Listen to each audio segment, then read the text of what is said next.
सभी राजा जहां बैठे हैं वो उच्च आसन पर बैठे हैं। ऊंचे आसनों पर राजा बैठे हैं, उनके थोड़े और ऊंचे से आसन पर उनके गुरुजनों को बैठाया गया। गुरुजनों को एक विशेष स्थान दिया, संत सत्पुरुषों को, महापुरुषों को थोड़ा ऊंचा सा आसन दिया गया और थोड़ा नीचा आसन उन राजाओं को है जो प्रतिभागी हैं, जो आमंत्रित हैं, संसार भर के सभी देशों से आए हुए राजाओं को। और थोड़े से आसन नीचे पे सचिव, सेवक आदि हैं, राजकुमार आदि। ऐसा कहते हैं उस रंग भवन में जहां धनुष रखा गया था, उस रंगोत्सव में, मंगलोत्सव में, कल्याणोत्सव में बस एक ही चीज पर ध्यान था राजा जनक का कि जहां जहां विश्वामित्र बैठेंगे वो आसन थोड़ा ऊंचा बने, सुंदर बने, अच्छा बने, विशाल हो, वहां तोषक रखे जाएं, वहां का गलीचा थोड़ा अच्छा होना चाहिए,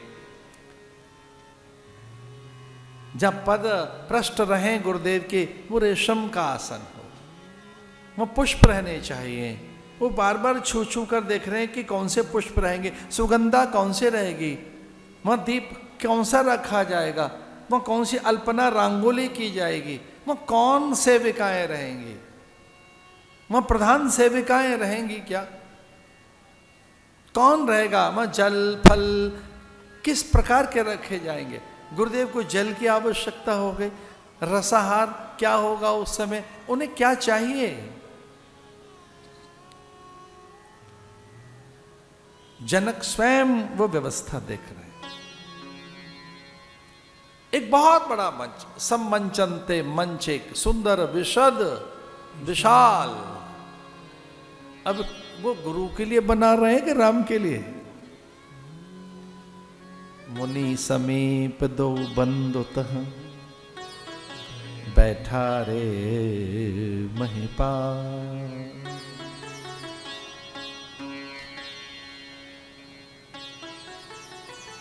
वैसे ये कभी कभी हम कथा सुनाते हैं, आप हमें अवसर दे रहे हैं प्रसंगों को प्रकट करने का। आपकी श्रद्धा से अभिभूत मेरा मन इतना उल्लसित है। आपकी श्रद्धा, आपके समर्पण, आपकी एकाग्रता, आपके साम्य और संतुलन से मन इतना आनंदित है कि वो प्रसंग हम जरूर सुनाएंगे। किसी को कोई आपत्ति नहीं है। ये क्या हुआ, राजाओं के ऊपर बैठा दिया राजकुमारों को, ये कैसे हो सकता है। ये राजकुमार मुनियों से भी बड़े हैं, ये संत सत्पुरुषों से बड़े हैं, ये ऊंचे बैठाए जाएंगे, गुरुओं के भी गुरु हैं, आखिर हैं तो राजा के बेटे। ऐसा क्या है भाई, इन्हें यहाँ क्यों बैठाया जा रहा है, पर किसी को आपत्ति नहीं है।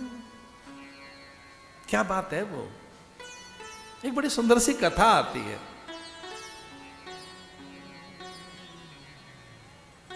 वाल्मीकि रामायण में ऐसा आता है कि जनकपुर में अक्सर अकाल पड़ता रहता था, अक्सर। और वहां महादेव की कृपा, उनके अनुग्रह से वो अकाल चला जाता, फिर से धन धान्य समृद्ध पुनः। और सीता भी तो अकाल के कारण ही प्रकट हुई।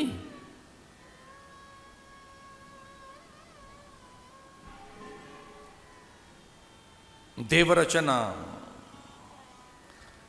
बड़े आनंदित हैं जनक। और जनक ने कहा कोई ऐसी माया, ऐसी रचना ब्रह्म के द्वारा हो, हे राम कुछ ऐसी माया, एक ऐसी रचना कीजिए कि अयोध्या की सिद्धि प्रतिष्ठि, अयोध्या की प्रतिष्ठा पैदा हो। ऐसी रचना कर दी भगवान ने। कुछ देर के लिए अकाल,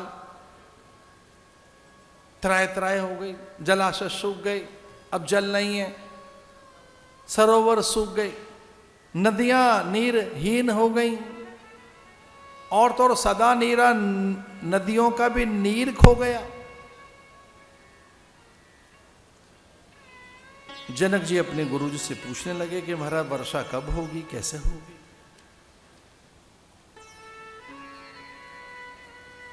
जन जन व्याकुल है, पंछियों के लिए नीर नहीं, पशु प्राणहीन हो जाएंगे, वर्षा कैसे हो। तो उन्होंने कहा भाई वर्षा हो सकती है, कोई साध्वी, कोई सती, ऐसी कोई सती हो जो मिट्टी से घड़ा बनाए, मिट्टी जनकपुर की हो, जनकपुर की मिट्टी से घड़ा बने, घड़ा कच्चा हो, उसमें से कच्चे धागे से, सूत में से धागा निकाल, रुई में से धागा निकालकर उस घड़े को बांधकर राजकूप से, आपके कुएं से जल निकाले, कच्चे मिट्टी के घड़े से। घड़ा टूटना नहीं चाहिए, कदाचित घड़ा तो नहीं टूटेगा पर वो कच्चा धागा टूट सकता है। ऐसा कोई बल सती का किसी में हो, महादेव को जल चढ़े, रुद्राभिषेक हो, फिर कभी जीवन में अकाल नहीं पड़ेगा। सफल जीवन किनका है? जिनके सामने ही उनके उत्तराधिकारी प्रकट हो जाएं, उत्तरावस्था में। आपको तैयार करना होगा, अपने पुत्र को, पुत्रियों को योग्य बनाना होगा, संस्कारित करना होगा, उन्हें वैसे विचार, वैसे संस्कार देने होंगे, उस प्रकार की विद्या, उन पर विश्वास करना होगा। अगर आप व्यापारी हैं तो व्यापार के कुछ उन्हें जो उनकी रीति नीति हैं वो सिखानी होंगी, उसका आचार, व्यापार विधि। आप कृषक हैं तो विद्या देनी होगी, आप वास्तुकार हैं, शिल्पकार हैं, स्वर्णकार हैं, आप कुंभकार हैं तो विद्या देनी होगी उन्हें। बहुत पहले हम कभी एक बार एलोरा गए कथा कहने, तो वहां के स्वामी जी ने हमारी व्यवस्था की एलोरा की गुफाएं दिखाने के लिए। बहुत बड़े कोई आर्कियोलॉजिस्ट द्वार पर हमारी प्रतीक्षा कर रहे थे। हम चकित हो गए उनकी बातें सुनकर, विस्मित हो गया। मैंने इतना अधिक कोई एक ऐसा इतिहासकार कभी नहीं देखा। वो कहने लगा कि महाराज भवन तो बनता है, पहले नींव रखी जाती है, फिर दीवारें खड़ी होती हैं, फिर छत बनती है, ये नियम है।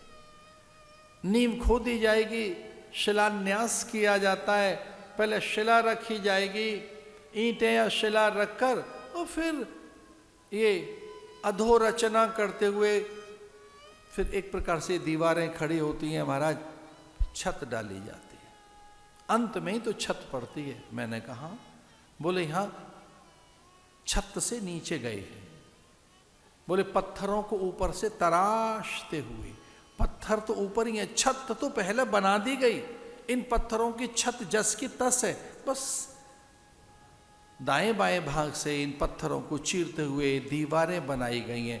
छत तो है ही पत्थर की, इन पत्थरों को चीर कर दीवारें बनाई हैं और नीचे शिला रखी गई है। और सच में ऐसा ही देखा हमने। 150 वर्ष लगे भगवान इसे बनाने में। हमने कहा ऐसा? एलोरा की गुफाएं, वो केव्स, जिसे बड़ा विशाल कैलाश मंदिर, भित्ति चित्र, ना ना ना ना, पत्थरों को उत्कीर्णित किया गया, उत्कीर्ण किए गए, छेनी हथौड़ा लेकर, पूरी महाभारत है। जिसने वो सोचा था, वो 50 साल में उसका हाल क्या हो गया होगा, 60 साल में।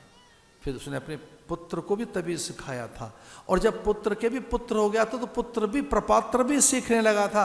और 150 ईयर्स, 150 साल में वो गुफा बनकर तैयार हो गई थी। जो पहले ने तैयार की, अपने पुत्र को सिखाया, पुत्र ने पात्र को। लेकिन आनंद तो यह है कि उनका उद्घाटन प्रपात्र ने किया, पड़पोते ने।